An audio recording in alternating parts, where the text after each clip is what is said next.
अस्सलाम वालेकुम everyone, this is Hamza from Info Factoids. उम्मीद करता हूँ सब खैरियत से होंगे, ठीक-ठाक होंगे। अच्छा, आज जो हमारा टॉपिक है वो है बेसिकली कोई स्पेसिफिक टॉपिक नहीं है। बेसिकली आज हम डिस्कस करेंगे कि चैट जीपीटी डिफरेंट फील्ड्स में किस तरह इस्तेमाल होता है, ठीक है? इसको हम डिफरेंट फील्ड्स के लिए किस तरह यूज़ कर सकते हैं। अच्छा, सबसे पहले बात करते हैं कंटेंट क्रिएशन फील्ड में। तो कंटेंट क्रिएशन में बहुत सारी चीज़ें आ जाती हैं, जैसे आर्टिकल्स आ जाते हैं, स्टोरीज आ जाती है, पोइट्री आ जाती है, ई बुक्स आ जाती हैं। ये सब चीज़ें कंटेंट क्रिएशन में आती हैं, ठीक है। अच्छा, सबसे पहले हम बात करते हैं पोइट्री की। तो मैंने यहाँ पर इसको लिखा है, प्रॉम्प्ट डाली, right me a poetry on 9/11 incident means the incident of world trade centre disaster. ठीक है, मैंने इसको स्पेसिफाई कर दिया कि क्या हुआ था, जो भी 9/11 का इंसिडेंट है। अब ये इसने मुझे पूरी जो है ना, विद इन 5 सेकंड्स इसने मुझे पूरी एक पोएम बना के दे दी है। In the shadow of morning sun, September, twin tower, giants of steel and might.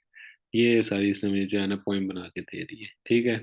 मतलब इसके थ्रू आप किसी भी टॉपिक पे पोइट्री लिखवा सकते हैं, ठीक है। अच्छा, अब आ जाए स्टोरीज पे। स्टोरीज पे आए तो ये ऐसी स्टोरी। अच्छा, मैंने से क्या कहा, write a short story on Kevin Carter. ऐसे केविन कार्टर का आप में से शायद मेजोरिटी को ना पता हो। केविन कार्टर एक फोटो जर्नलिस्ट था, जिसकी लाइफ एक फोटो खींचने के बाद, कैप्चर करने के बाद, जिसकी पूरी लाइफ जो है ना वो चेंज हो गई थी। इसके ऊपर एक मूवी भी बनी हुई है, तो वो भी आप देख लीजिएगा। तो इसकी स्टोरी ये है, एक साउथ अफ्रीकन फोटो जर्नलिस्ट था, ठीक है। तो मैंने उसे कहा, write a short story on Kevin Carter. ये इसने मुझे पूरी जो है ना स्टोरी लिख के दे दी है। मतलब इससे आप किसी भी पर्सनालिटी, किसी भी एक्टर या जो भी, कोई भी पॉलिटिशियन वट, आप उसे स्टोरी लिखवा सकते हैं, ठीक है, इन द पास्ट हिस्ट्री में जो भी गुजरी है, ठीक है। अच्छा, अब आ जाए जी ई बुक्स के ऊपर। अच्छा, यहाँ पर क्या है कि मैंने से कहा, write me an e book on TikTok shop topic, ठीक है। अच्छा, इसने अब दिया जी title, unleashing the power of TikTok shop, a comprehensive guide to boost your business. Table of content, intro, understanding the TikTok phenomenon, the rise of TikTok shop, why TikTok shop matters for your business. मतलब ये से table of content दे दी है, जो headings होती हैं basically वो दे दी। Intro, getting started, optimizing TikTok content, TikTok shop strategy, engaging audience, TikTok shop features. ये सारी जो है ना कंक्लूजन तक इसने दे दी है, ठीक है। अच्छा, अब मैंने इसे क्या कहा है, मैंने इसे कहा also explain this points on how to do that, ठीक है। अब इसने दो दो लाइंस की एक्सप्लेनेशन दे दी है कि इसमें क्या आपने बताना है, ठीक है। अच्छा, अब मैंने इसको आगे फिर कहा है, मैंने इसे कहा है कि एक्सप्लेन करो इसको, मतलब मुझे पूरी बुक लिख कर दो। तो उसमें इसने कहा है कि पूरी बुक तो मैं नहीं लिख सकती, क्योंकि ज़रा एक टॉपिक है, उसके ऊपर कई सारी जगह से डाटा उठाना, और वो चैट जीपीटी के लिए भी थोड़ा मुश्किल है, ठीक है, थोड़ा अ, मुश्किल है ना। तो फिर आ जाए जी, ये अब इसने फिर मुझे ये कहा है कि आप को मैं सारा तो नहीं लिख के दे सकती, क्योंकि इसके चैट जीपीटी के मुताबिक टिकटॉक शॉप एग्जिस्ट ही नहीं करती, ठीक है। टिकटॉक शॉप बेसिकली जो चैट जीपीटी का वर्जन है ना, उस टाइम तक टिकटॉक शॉप नहीं आई थी। ये एक नई एक मार्केट प्लेस है, तो उसके बारे में इसको इतना पता नहीं है। तो बाकी जो मैंने इसे कहा है कि explain them means right complete E book for me, तो उसने मुझे ये कहा है कि फॉर स्पेसिफिक टॉपिक, मतलब किसी भी एक स्पेसिफिक टॉपिक पे ये दे सकती है। एक पूरी जो है ना ई बुक लिख के दे सकती है, लेकिन सारे के लिए लिखना इसके लिए थोड़ा चैलेंजिंग होगा, ठीक है। अच्छा, अब इसके अलावा आप हम बात करते हैं इसकी उसमें कंटेंट क्रिएशन में अगली चीज़ आती है, वो है कि फॉर एग्जांपल एक चीज़ आई थी, ईमेल्स वगैरह लिखवानी जो होती है, ठीक है। तो मैंने से क्या कहा, गिव मी अ मैसेज, या आप ईमेल लिख लें। Give me an email to the distributor asking for a wholesale approval and brand authorization to sell on TikTok shop। ठीक है, मैंने अब इसे ये कहा है, सिंपल सी एक जेनेरिक सी मैंने इसे प्रॉम्प्ट दी है। अब इसमें आप अपनी कंडीशंस डाल सकते हैं, अपनी टर्म्स डाल सकते हैं। ठीक है, अब इसने मुझे ये जो है ना पूरी सब्जेक्ट डियर ये सारी चीज़ें इसने मुझे लिख के दे दी हैं। ठीक है, ये सब चीज़ें बेसिक्स मैं आपको बता रहा हूँ। ठीक है ना। अच्छा, ये हो गया जी कंटेंट क्रिएशन में सारा। अच्छा, अब इसके बाद आ जाएं जी, अ, हम इसका जो और इसमें यूज़ कर सकते हैं वो है बेसिकली कस्टमर सपोर्ट। अब कस्टमर सपोर्ट बेसिकली क्या है कि कोई भी वेबसाइट है ना तो उसमें एक ऑप्शन होता है कस्टमर सपोर्ट का। ठीक है, मतलब मेजोरिटी ऑफ द वेबसाइट्स में होता है। तो उसमें नॉर्मली जो होते हैं वो उन्होंने बंदे बिठाए होते हैं। जो भी वेबसाइट का जो कस्टमर सपोर्ट है वो एक बेसिकली बंदा होता है, एक फिजिकल एग्जिस्टेंस होती है।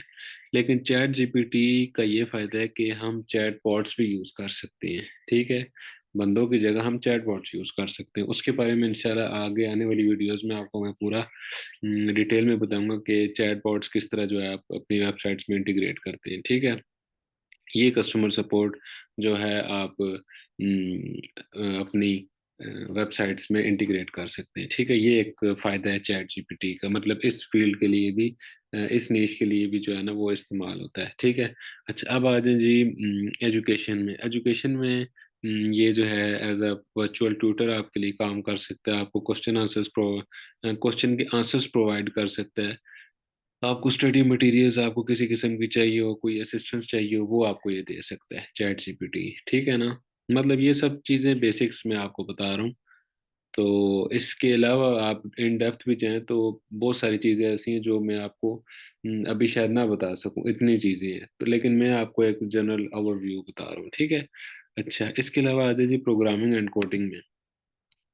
ये मैंने से एक सिंपल सा प्रोग्राम दिया, write me a program for a tic tac toe game in React programming language. React एक अपकमिंग प्रोग्रामिंग लैंग्वेज है फेसबुक वालों की तरफ से, आई थिंक। तो मैंने से ये कहा है कि उसके ऊपर मुझे कोड लिख के दे। ये मुझे उसने पूरा जी लिख दिया है कोड।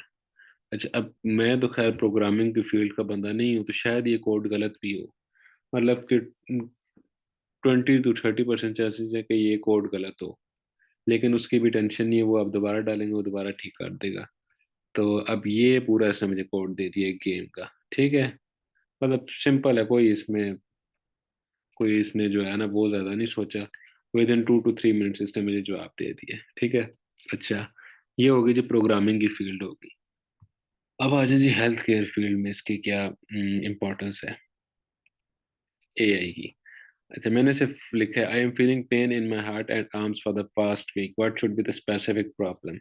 अच्छा, ये इसने मुझे जो है ना बीमारी की प्रॉब्लम बता दी, कार्डियक, अच्छा musculoskeletal issues, lung problem, nerve issues, anxiety और स्ट्रेस। ये इसने मुझे जो है ना प्रॉब्लम्स पेन्स बता दिए कि क्या आपको हो सकता है।